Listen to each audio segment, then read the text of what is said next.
fastest online food delivery service of Arunachal. Download the app now. NLSA, respected Dean Madam, Professor Batsar, respected Member Secretary, esteemed faculty members, my students, scholars, students from Arunachal Law Academy, students from Arunachal University, representatives from State Legal Services Authority, learned advocates, distinguished resource persons, ladies and gentlemen, good morning and a warm welcome to every one of you. Looking into the Constitution, we know that we other citizens are protected, various articles are there, and we can see that equality before the law is being guaranteed.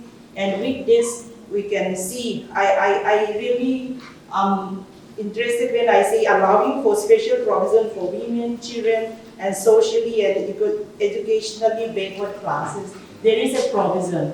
When a provision is being given, that equality is being granted to all citizens. On top of that, there is a special provision for those who are women, those who are socially and educationally backward. It is also an additional privilege given to the people so that each and every individual can enjoy equality. That is the main focus, I believe, even in this awareness program. So from today, what I would like to encourage is that as we have the protection, legal protection, constitutional protection, we have lots of legal services. It has been mentioned here. In all the sessions, I'm so impressed that many topics are being included here. When we look at those are the areas where we really need awareness and that needs implementation also. So with this, we are right, with all this legal protection, we have to be aware of our rights. At the same time, we need to respect the right of others. I feel that our responsibility is also to be emphasized as we are increasing our awareness about the legal rights, and we need to also respect the right of others. And also through this, we'll be more informed on the issues of the day. There are various issues which were not that prominent in the past, but which are emerging these days. So these sessions, different sessions are also addressing the various issues. I am really impressed by that. We talk about drug abuse, we talk about mental illness or intellectual disabilities, and again for people who are working in unorganized sector. All these are also very important and is being highlighted in this session. So taking the responsibility of our own actions would be the responsibility after attending this awareness program. I believe that we will also increase our awareness. At the same time, we'll be able to take up our responsibility as a responsible citizen so that equality is being achieved for each and every one of us. With this, I wish you all the best, and I wish that each and every one of you will be present from the beginning till the end, so that this will be completed with success. With this, thank you so much. When you talk about the constitutions of India, if you look at the preamble to the Constitution of India, the preamble to the Constitution of India ensures justice, social justice, economic justice, as well as political justice. And in order to ensure justice to the citizens of the country, we have to have a proper legal setup. And how do we have a proper legal setup? And this kind of legal setup, I think in a country like ours, in which majority of us are below poverty line, a majority of us belong to below poverty line, I think the legal setup needs to have a different orientation. And in order to ensure justice not only to the upper echelon of the society, but also to ensure justice to the downtrodden of the country, of the population, of the citizens of a country. This kind of legal services of pre-legal aids are very, very significant. And in this way, offering pre-legal services, pre-legal, aids to the downtrodden people of the society and the state and the country, we are not only protecting the due process of law or procedures established by law, but also we are granting the proper implementation of the constitution, different articles of the constitutions of our country. And therefore, the applications of the legal services authority, of the services of the legal services authorities are extremely significant for a country like us. Not only country like us, but also it is extremely significant for the state like us. Now, I'd like to, invoke upon the young lawyers. When it comes to Arunachal, I was talking to Madam Sonia about,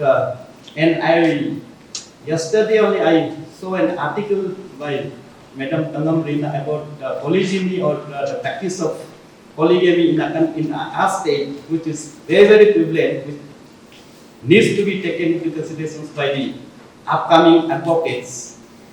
Why can't I really don't know whether we take an alibi of, our tribal practices, social practices, customary laws, that a member of a tribal community has in a way part or be considered to be an authority to have more than one wife or more than one wives. But really is it so? This is the point to be pondered upon.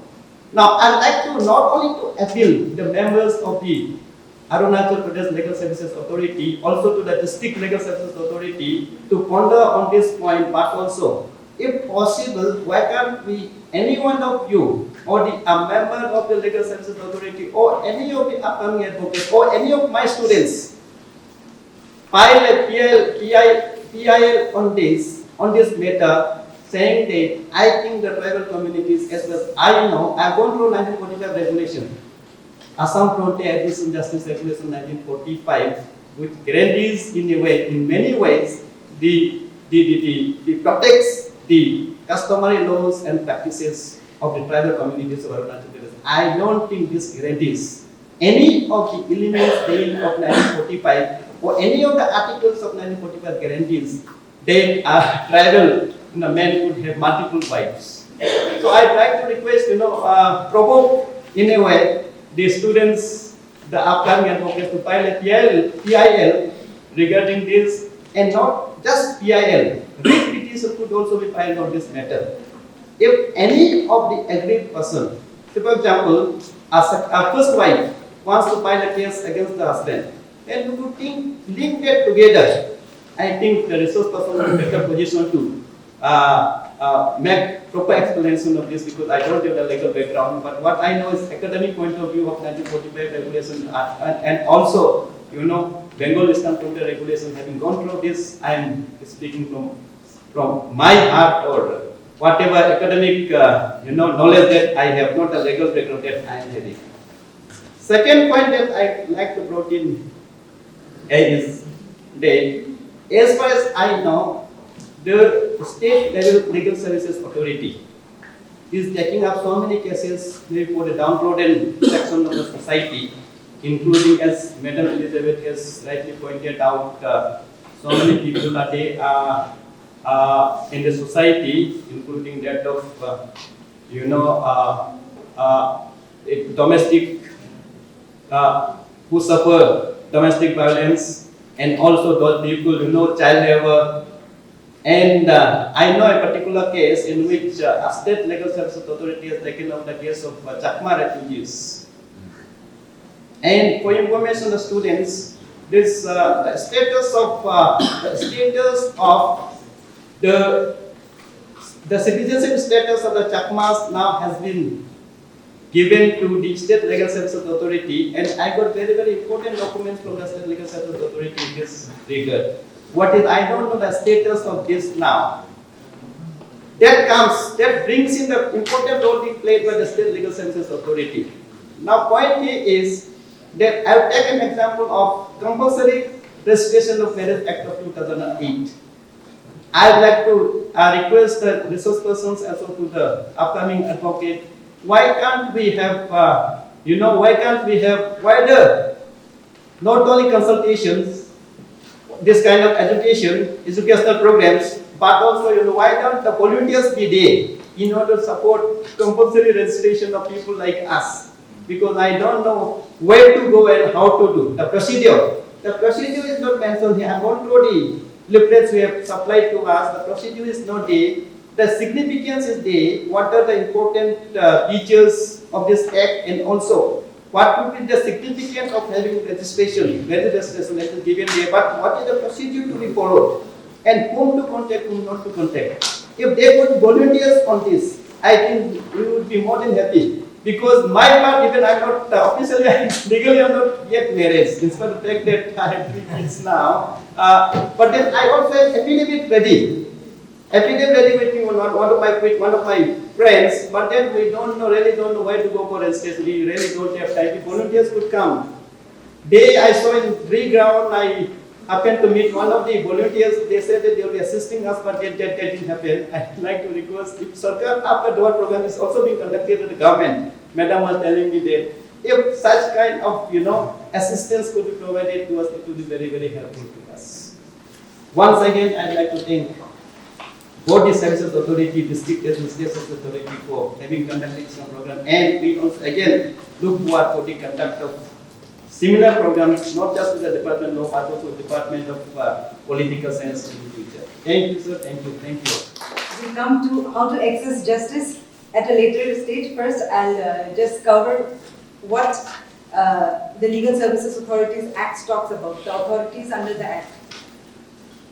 So the Constitution of India under Article 39A provides equal justice and free legal aid.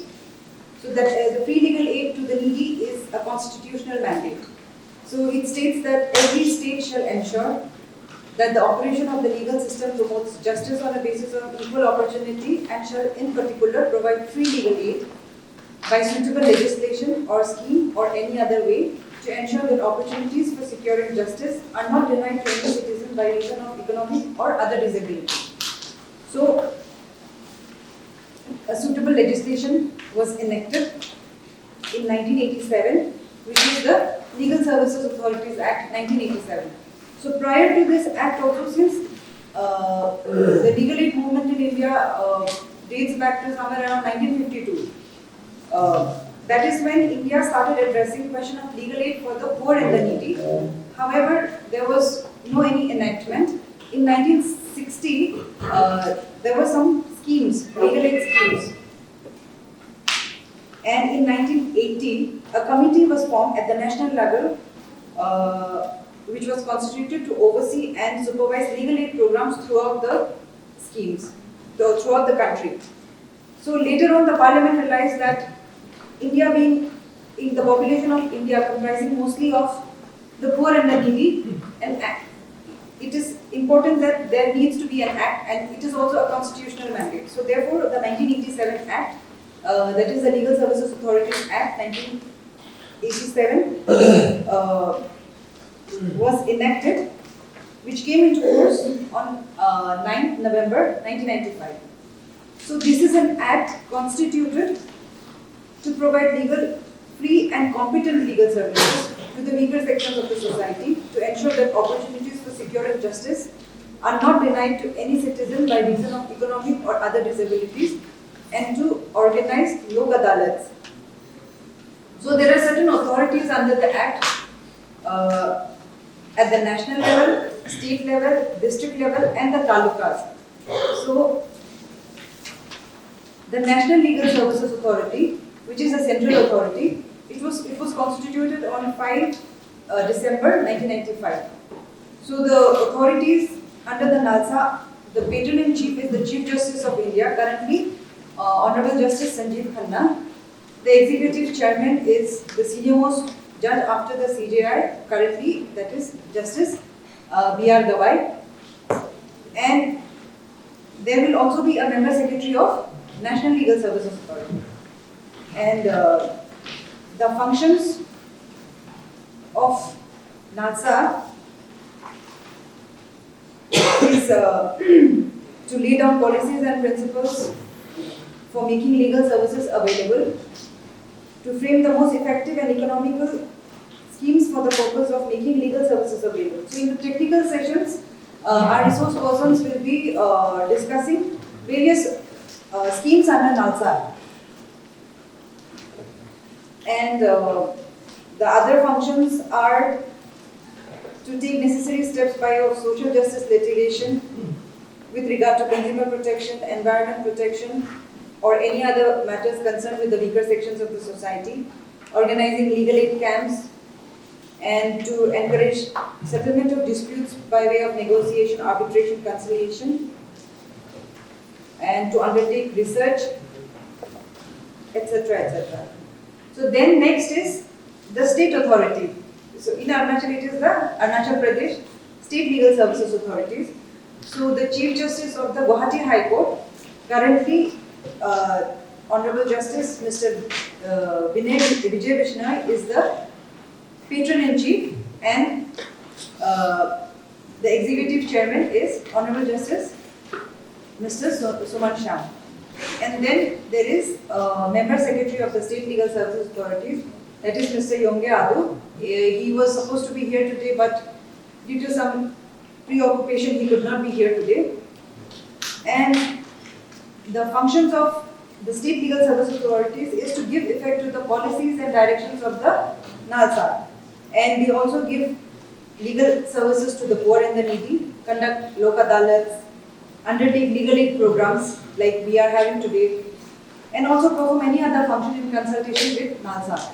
Then comes the district authority, that is the District Legal Services Authority. So under this district authority, the district judge is the chairman, and then the secretary, District Legal Service Authority. Like I am the secretary District Legal Service Authority of Papumpare district. So these are the district authorities, and the functions of the district authorities are also to provide legal services, conduct lok adalats, conduct legal aid, and in the taluk level in Arunachal we don't have. So now coming to the criteria and eligibility of having free legal services. So who are entitled to have free legal services? So as per this act under section 12, it says that all scheduled caste and scheduled tribes, all women and children, victims of human trafficking and beggars, and persons with disability. So it's not only economically backward, also persons with certain disabilities like physical disability, and also victims of mass disasters, ethnic violence, etc., and industrial workmen, and any person in custody, any person who is arrested will have right to have a free legal aid counsel. And lastly, any person whose annual income is less than 1 lakh rupees. Once what happened in court is that there was an objection from one party that certain person cannot, in Arunachal, certain person cannot, the defendant, that the respondent cannot have a legal aid counsel because his income is more than 1 lakh rupees. That he is a contractor and he is earning in crores, and then he cannot have a legal aid counsel. But we have to see that in Arunachal, all are scheduled tribes. So by virtue of being a scheduled tribe, we are socially backward. So all scheduled tribes, irrespective of the income, we are entitled to have free legal service.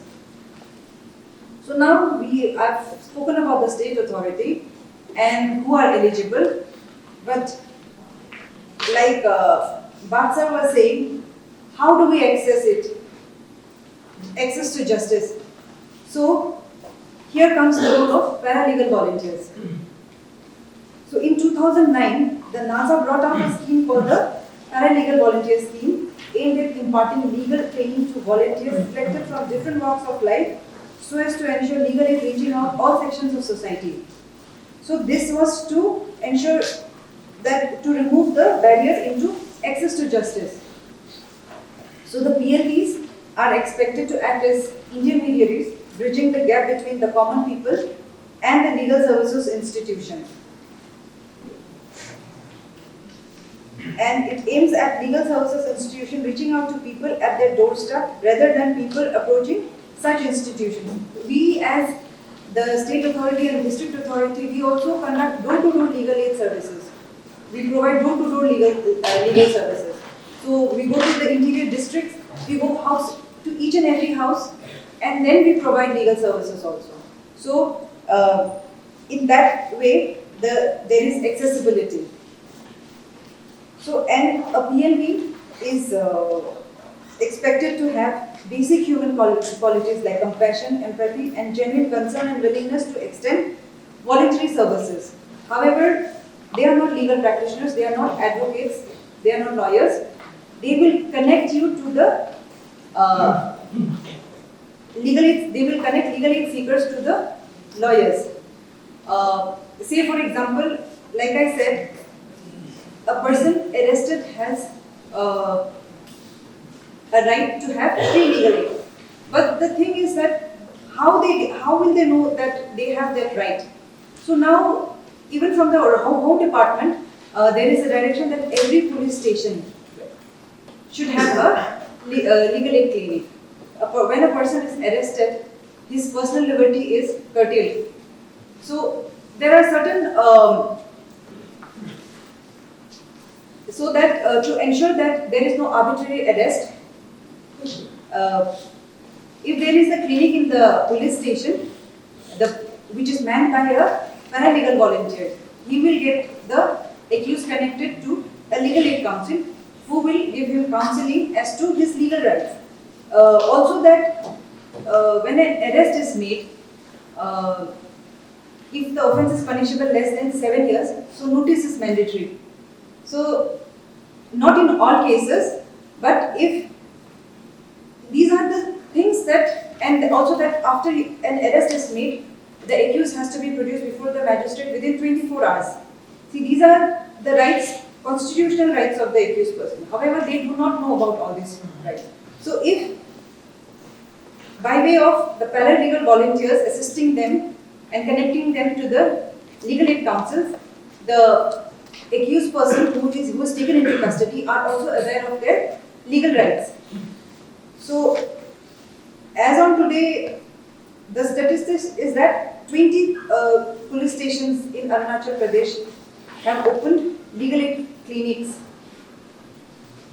So, yes, basically, this is how the authorities under the Act are, and how the poor and the needy, not only the poor and the needy, any legal aid seeker can connect to the state or the district or the state authorities.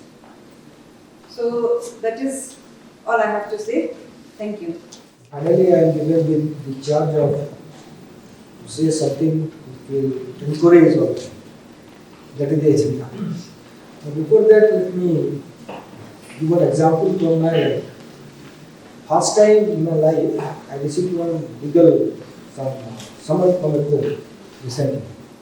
From my hometown, that postman came, and he came with a document from a civil court, and he wanted to deliver that notice to him. And the postman was not having my mobile number, and he simply wrote that address is not available and sent back.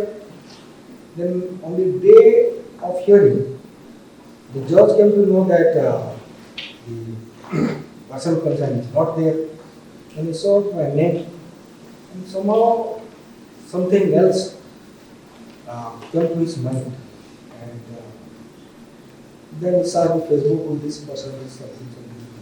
Then he found it. Then somehow he could trace that we have some common friends. Then he talked to another friend immediately. He said, why this person has not come? Then immediately my friend called me, there was a legal notice against your name, and you did not turn up and you did not say anything. Then I said, I don't know whether the legal notice came to me. Then he said, okay, let me inform you. George, and because he is a common friend, then he informed me. The case was like this. My grandmother, she had some land, and somebody sold the land, and one of my cousin, son, he filed a case in the court, and where he made me a party. That means a legal heir of that particular land made me a party, and I was not aware. Now the point is that when we don't know our legal things, but our legal rights and legal things, then obviously we are going to lose. And immediately I contacted my lawyer and I appointed him as to give the legal advice, and he is representing me in the court now. So this is the entire story. Now the point that I am trying to make is that everybody needs legal help. And here, particularly in the context of this the act that Madam cited, that is the 1986 Act, that is the legal right should be given to all, and to this specific person as mentioned, particularly the STSC and the person of the particular amount of income and many indicators cited. Now, many things comes up when the legal things comes to our mind. From my experience, I am telling you, getting the legal service is very expensive. Very expensive. And around official statistics says that only 10 to 15% of our Indian citizens are poor. But in fact, Arjun Sengupta committee, they bluntly pointed out one thing, that around 50% of our Indian population, they are poor. So, when they try to access justice, they cannot, because getting legal service is very expensive.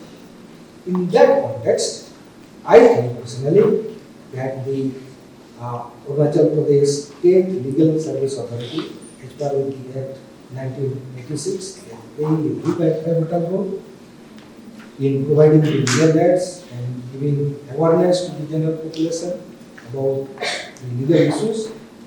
And this type of workshops should be conducted in every institution, such that the people will come to know about their rights, about their legal things in a detailed way, such that they don't lose anything.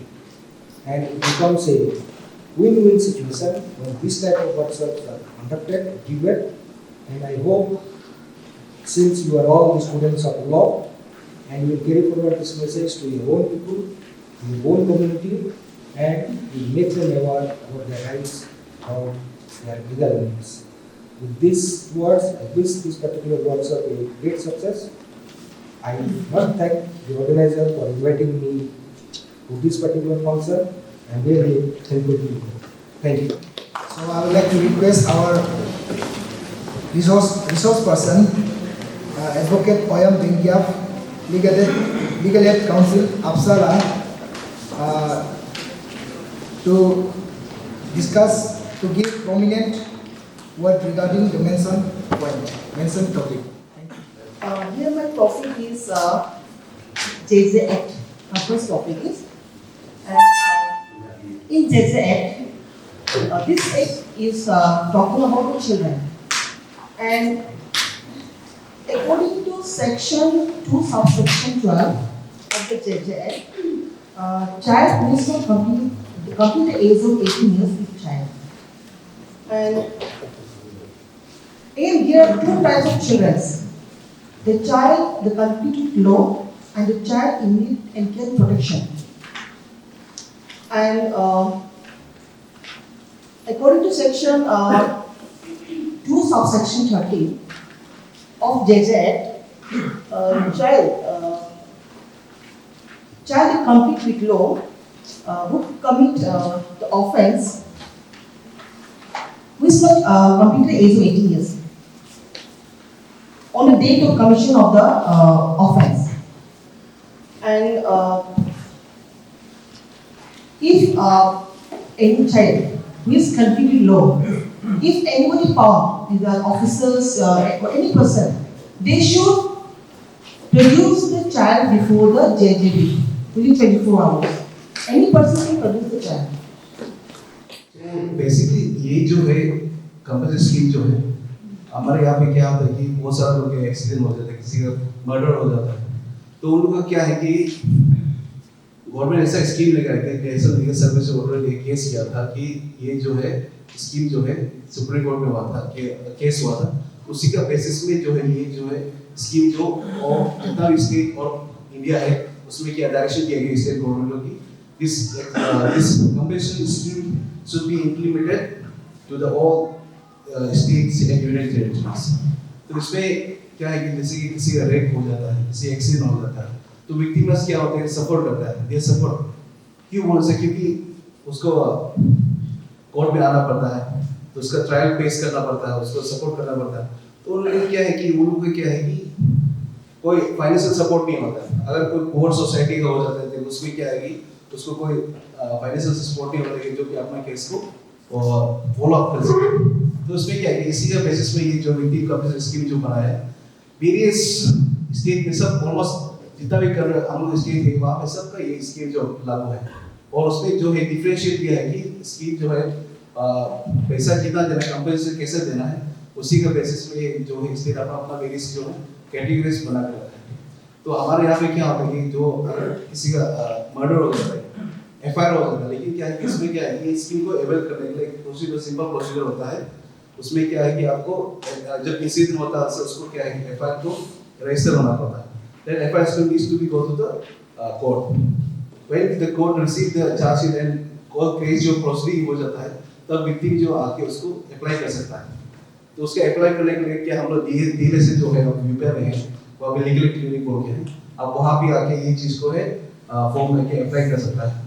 तो apply करने से क्या होगा, वो form जो है district legal service से forward कर देगा स्टेट लीगल सर्विस ऑर्डर में, स्टेट लीगल सर्विस ऑर्डर जो फिर फॉरवर्ड कर देगा होम डिपार्टमेंट का, होम डिपार्टमेंट जब फॉरवर्ड कर देगा इससे खत्म हुआ वेरीफाई होने के बाद डीसी ऑफिस में आएगा, तो वहाँ से जो पैसा जो है जो विक्टिम का डिपेंडेंट होगा या विक्टिम का होगा उसका वहाँ पे अकाउंट में पैसा आ जाता है। तो ये जो है विक्टिम जो है इसका कंपेयर में ये इसकी अंदर है। So the history of the Post Act, we must know why it came into existence in the first place. So the legal framework was established in the Vishaka versus State of Rajasthan, also known as the Vishaka Guidelines. So there was a woman by the name of Bhamani Devi who used to help the state government, just like paralegal volunteers do.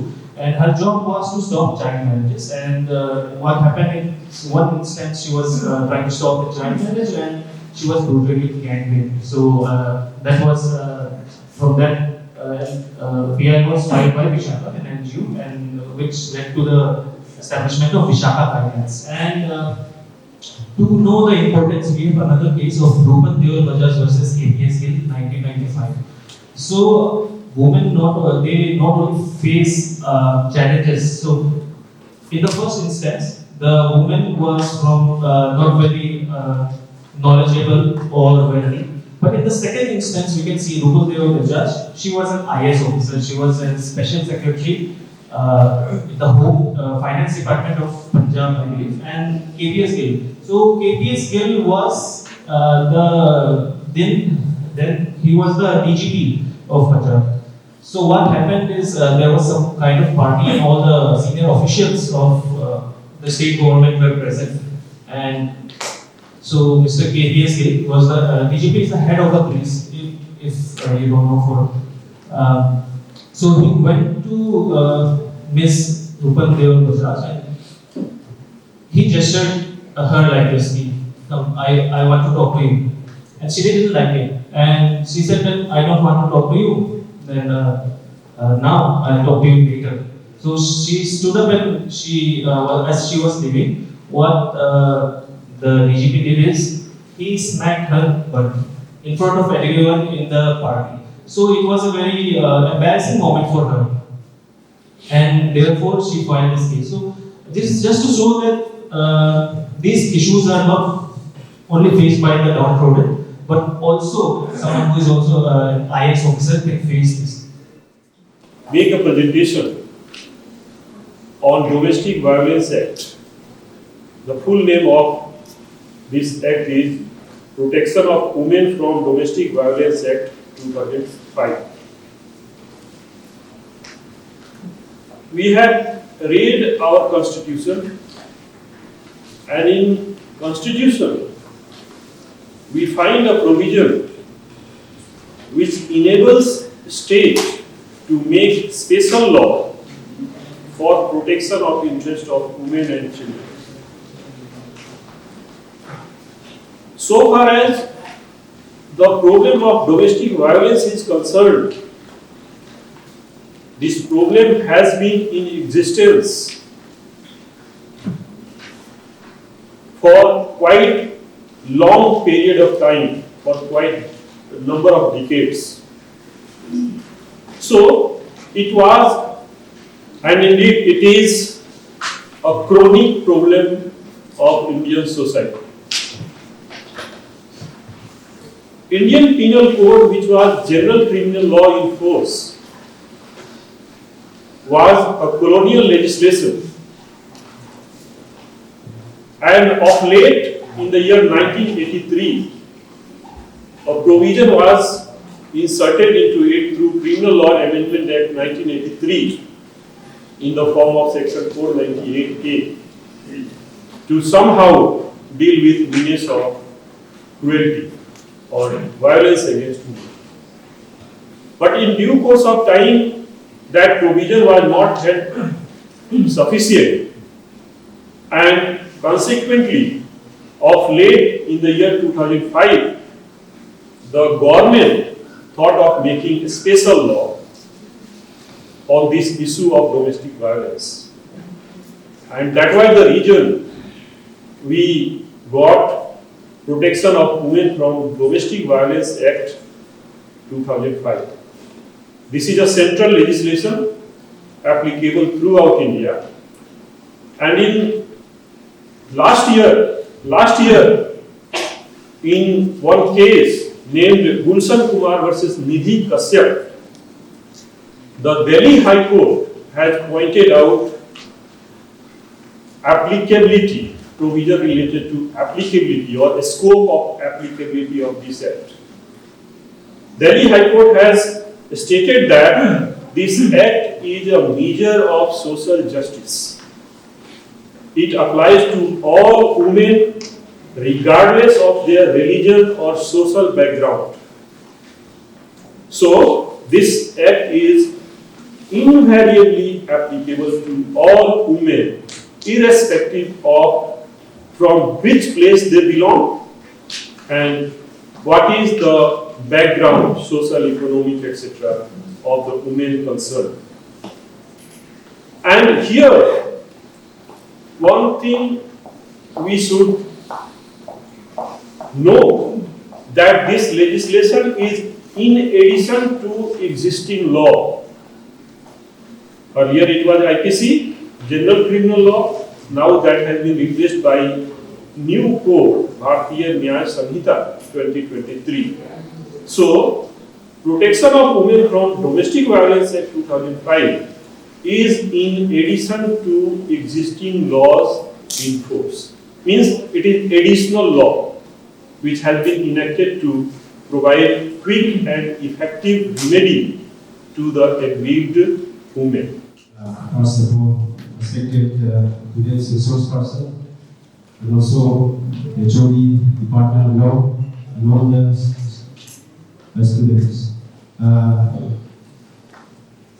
Also, we are very grateful and thankful to the resource person for such a valuable words for forming in this program.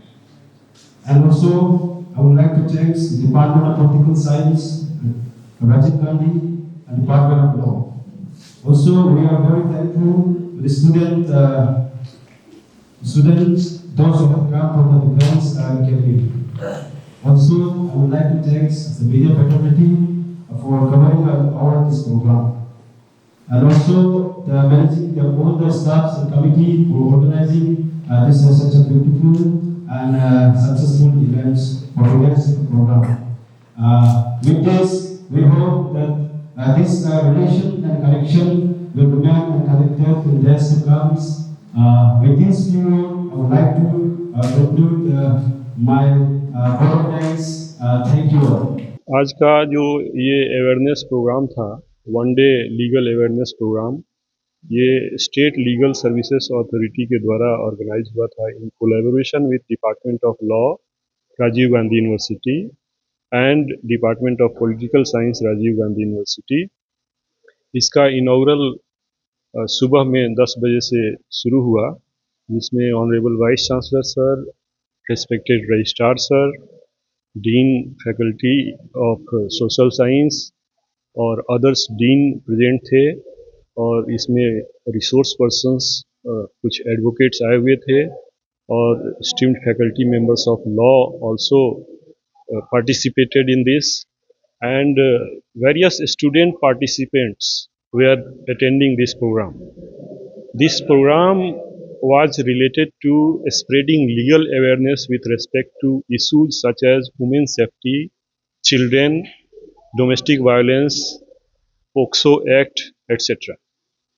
और inaugural के बाद से सभी जो learned resource person थे, उन्होंने technical session में participate किया और अपने अपने जो विषय अलॉटेड थे उस पर उन्होंने अवेयरनेस फैलाने का काम किया, जिसको स्टूडेंट पार्टिसिपेंट ने बड़े ध्यान से सुना और जानकारी हासिल करी।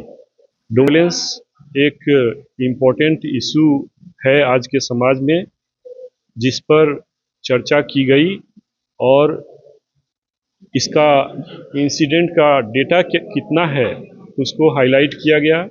डोमेस्टिक वायलेंस क्या है, उस पर कौन सा लॉ है, कौन कौन सी चीज़ें डोमेस्टिक वायलेंस के अंडर में आती है, कौन व्यक्ति कंप्लेंट फाइल कर सकता है डोमेस्टिक वायलेंस के को लेकर के, किसके अगेंस्ट में कंप्लेंट फाइल किया जा सकता है, कहाँ पर कंप्लेंट फाइल किया जा सकता है, और इसमें जो कंप्लेंट फाइल होगा उसमें क्या क्या रेमेडीज प्रोवाइड करी जा सकती हैं, इन सब पर विस्तृत चर्चा हुई। और इस तरह से यह प्रोग्राम जो लीगल अवेयरनेस प्रोग्राम था आज का, वो काफ़ी सक्सेसफुल रहा। इसका समापन वोट ऑफ थैंक्स से हुआ।